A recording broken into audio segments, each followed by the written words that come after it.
Hello everyone, എല്ലാവർക്കും physics എന്ന് പറയുന്ന ചാനലിന്റെ മറ്റൊരു പുതിയ വീഡിയോയിലേക്ക് സ്വാഗതം.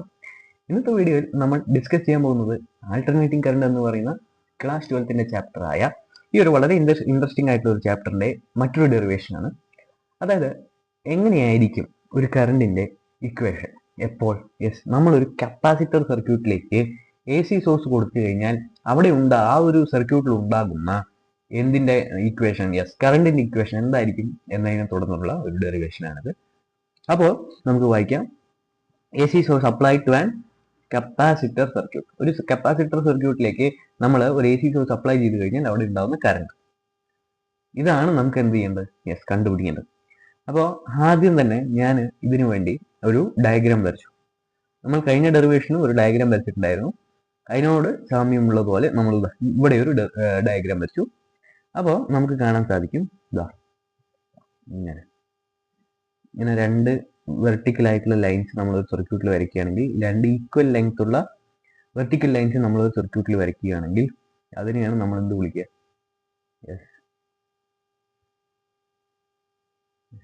കപ്പാസിറ്റർ എന്ന് വിളിക്കും. ചെറിയൊരു ഡയഗ്രാം അത്ര ഉദ്ദേശിക്കുന്നു. ഓക്കെ, നമ്മൾക്ക് ഇങ്ങനെ ഒരു ഡയഗ്രാം കിട്ടി.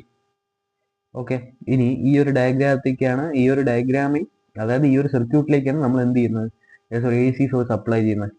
അപ്പോൾ നമുക്ക് എന്ത് കിട്ടും? ആദ്യം തന്നെ ഞാൻ എന്തെടുത്തു പറഞ്ഞാൽ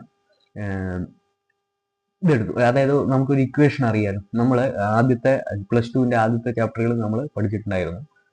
പ്രത്യേകിച്ച് ഇലക്ട്രോസ്റ്റാറ്റിക് പൊട്ടൻഷ്യൽ ആൻഡ് കപ്പാസിറ്റൻസ് എന്ന് പറയുന്ന ചാപ്റ്ററിൽ നമ്മൾ പഠിച്ചിട്ടുണ്ടായിരുന്നു എന്ത്, C is equal to QV, sorry Q is equal to CV അല്ലേ? Q is equal to CV എന്ന് നമ്മൾ പഠിച്ചിട്ടുണ്ടായിരുന്നു. അതിനെ ബേസ് ചെയ്തിട്ടാണ് നമുക്ക് ഈ ഒരു ടോട്ടൽ ആയിട്ട് ഫുൾ ഡെറിവേഷൻ നമുക്ക് ചെയ്യാനുള്ളത്. അപ്പോൾ നമുക്കറിയാം, കഴിഞ്ഞ ഇതിൽ പറഞ്ഞ പോലെ തന്നെ V എന്തായിരുന്നു, V is equal to V0 sin omega T ആണെന്ന് നമുക്കറിയാം അല്ലേ? അതുമായി ബന്ധപ്പെടുത്തിയിട്ട് നമുക്ക് ഈ ഒരു ഇക്വേഷനെ മാറ്റി എഴുതാലോ. തീർച്ചയായും. അപ്പോൾ എന്ത് വരും, ഞാനിവിടെ ഇങ്ങനെ വെച്ചു, ലോക്ക് ചെയ്തു. അപ്പോൾ ഞാൻ എഴുതി, നമുക്ക് എന്താ കിട്ടേണ്ടത് വെച്ചാൽ Q is equal to CV ആണെന്ന് നമുക്കറിയാം. ഓക്കെ, നമുക്ക് കറണ്ട് അല്ലേ കിട്ടേണ്ടത്. കറണ്ട് കിട്ടണമെങ്കിൽ ചാർജും, അതായത് ഈ Q ചാർജും പിന്നെ അതേപോലെ തന്നെ ഈ ഒരു കറണ്ടും തമ്മിലുള്ള ഇക്വേഷൻ എന്തായാലും, നമുക്ക് കറണ്ട് ആണല്ലോ ഈ ചാർജിൽ നിന്ന് കണ്ടുപിടിക്കേണ്ടത്. അപ്പോൾ ചാർജും കറണ്ടും തമ്മിലുള്ള ഇക്വേഷൻ എന്തായിരുന്നു? നമുക്കറിയാം Q is equal to IT ആണ്.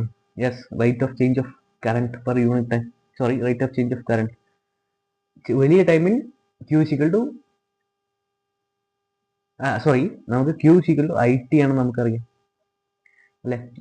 അപ്പോൾ അതിന് I കണ്ടുപിടിക്കുമ്പോൾ I is equal to Q by T അല്ലേ? അപ്പോൾ നമുക്ക് ഈ ഐനെ നമുക്ക്, അതായത് ഐനെ Q by T നമ്മൾ എഴുതി. ഇനി ഇത് ഒരു വലിയ ടൈം ഇന്റർവെല്ലിലാണ് ഈ ഒരു കറണ്ട്, ഈ ഒരു ചാർജിന് ചേഞ്ച് വരുന്നത്. പക്ഷെ നമുക്കൊരു ചെറിയ ഇന്റർവെൽ ടൈമിൽ നമുക്ക് എടുക്കുകയാണെങ്കിൽ I is equal to D എന്നുള്ളൊരു ഒരു സാധനം വരും. അതായത് ഡെറിവേറ്റീവ് dQ by dt ഇങ്ങനെ സ്മാൾ എമൗണ്ട്, അതായത് ഒരു സ്മാൾ എമൗണ്ടിൽ ചേഞ്ച് വരികയാണ് ആർക്ക്, ചാർജ്. ഇത്രയേ ഉള്ളൂ നമുക്ക് ആർക്ക് ഇതിനെ നമുക്ക് സബ്സ്റ്റിറ്റ്യൂട്ട് ചെയ്യാനുള്ളത്.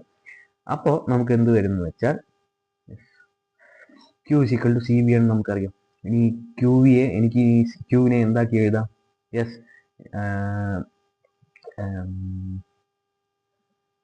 I ആക്കി എഴുതാം. അപ്പോൾ ഐനെ ഞാൻ എങ്ങനെ എഴുതും, dQ by dt, അതല്ലേ I.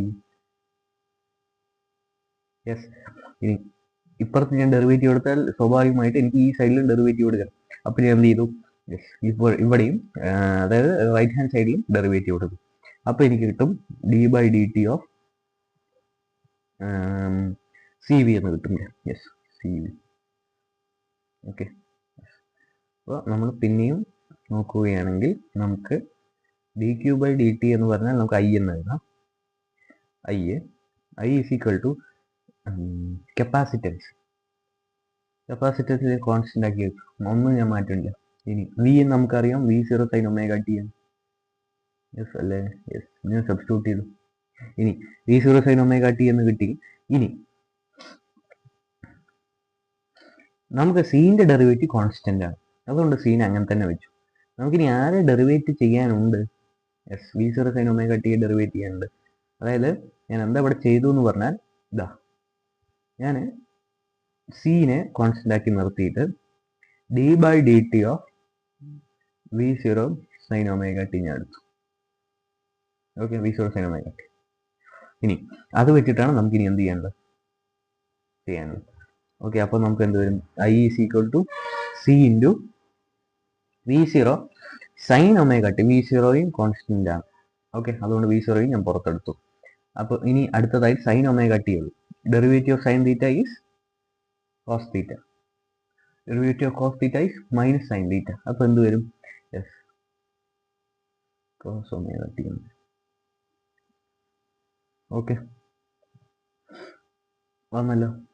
യെസ്, ഇനി നമുക്ക് ഇനി ചെയ്യാനുള്ള എന്താ വെച്ചാൽ, നമ്മൾ ഡെറിവേറ്റീവ് എടുത്തു കഴിഞ്ഞു. ഇനി അതിനെ തുടർന്ന് എന്ത് ചെയ്യേണ്ടത്? നമ്മുടെ ചെയിൻ റൂൾ ഒന്ന് അപ്ലൈ ചെയ്യണം. ആ ചെയിൻ റൂൾ അപ്ലിക്കേഷൻ എന്ന് പറഞ്ഞാൽ, നമ്മളിപ്പോൾ സൈൻ വെറും തീറ്റയല്ലല്ലോ, സൈൻ്റെ കൂടെ ആരുണ്ട്? ഒരു പാരാമീറ്റർ ടി ഉണ്ട്, അത് പോട്ടെ. പക്ഷെ അത് കൂടാതെ ഇവിടെ ഒരു ഒമേഗ ഉണ്ട് അല്ലേ? ഡെറിവേറ്റീവ് എടുക്കുന്ന സമയത്ത് ഡെറിവേറ്റീവ് എടുത്ത ആളുടെ കൂടെ ഈ ഒമേഗയും കൂടി നമ്മൾ എന്ത് ചെയ്യണം? ഒന്ന് മൾട്ടിപ്ലൈ ചെയ്ത് കൊടുക്കും. ഇത്ര കൂടി. അപ്പോൾ നമുക്ക് ലാസ്റ്റ് ഐ എന്ത് കിട്ടും? I is equal to C omega into v0 into cos omega t എന്ന് കിട്ടും. Okay, yes. ഇനി നമുക്ക് എന്താ എഴുതാം? ഞാനിവിടുത്തെ ഉള്ള ആൾക്കാരെ ഒന്ന് നോക്കിയിട്ട്, നമ്മൾ പഠിച്ചതാണ്, നമ്മൾ കണ്ടതാണ്. അപ്പോൾ നമുക്ക് എന്ത് കിട്ടും? Yes, I is equal to, ഇനി നമ്മൾ v0 ആദ്യം മുമ്പിൽ എഴുതി. ഇനി ഈ സി ഒമേഗ പറഞ്ഞ സാധനം ഉണ്ടല്ലോ, ഈ സി ഒമേഗയെ നമ്മളൊന്ന് മാറ്റി എഴുതും. മാറ്റി എഴുതാ വെച്ചാൽ ഒരു പ്രത്യേക രീതിയിൽ നമ്മൾ മാറ്റി എഴുതണം. നമുക്കറിയാം എക്സ് എന്ന് പറഞ്ഞാൽ 1/1/x അല്ലേ? അതായത് 3 എന്ന് പറഞ്ഞാൽ 1/1/3. അത് റെസിപ്രോക്കൽ എടുക്കുമ്പോൾ നമുക്ക് 3 എന്ന് കിട്ടും. ഇവിടെ റെസിപ്രോക്കൽ എടുക്കുമ്പോൾ നമുക്ക് x തന്നെ കിട്ടും. അതേപോലെ നമുക്ക് എന്ത് എഴുതാം? യെസ്, ഈ സി ഒമേഗയെ 1/1/c ഒമേഗ എന്ന് എഴുതിക്കൂടെ? യെസ്, എഴുതാം. C omega is equal to 1/1/c omega. Okay, എഴുതാലോ. സി ഒമേഗ ഒന്നും കൂടി വൃത്തിയായിട്ട് എഴുതാം. C omega എഴുതാലോ. യെസ്, ഇനി ഞാൻ എന്ത് ചെയ്തു? സി ഒമേഗ അങ്ങനെ തന്നെ എഴുതി.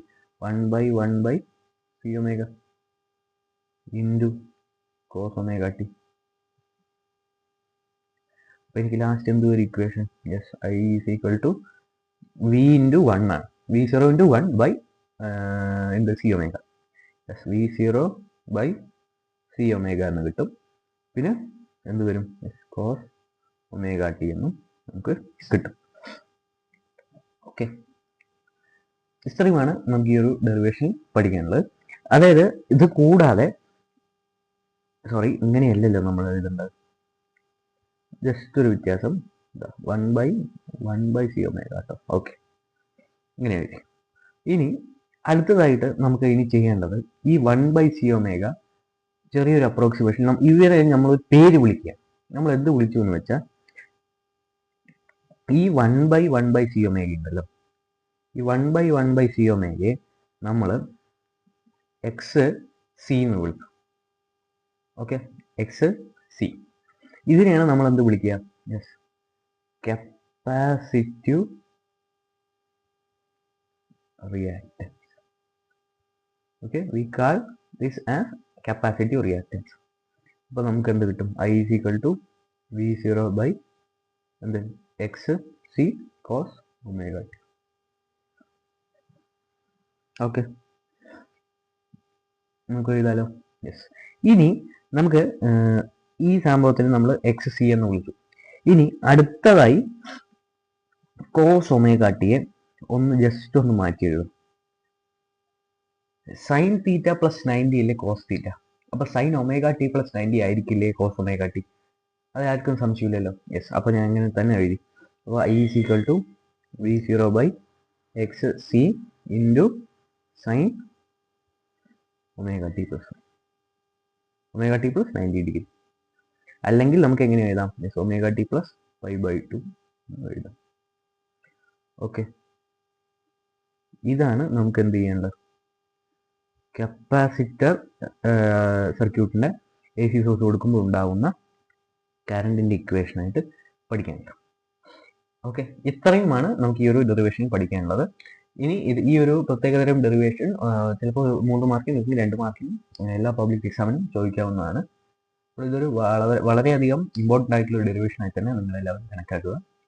അപ്പോൾ നമ്മൾ പുതിയ വീഡിയോയിൽ പുതിയൊരു ഡെറിവേഷൻ ഈ ചാപ്റ്ററിൽ തന്നെ ഡെറിവേഷനുമായിട്ടും വളരെയധികം എത്തുന്നതായിരിക്കും. അതുവരേക്കും താങ്ക് യു.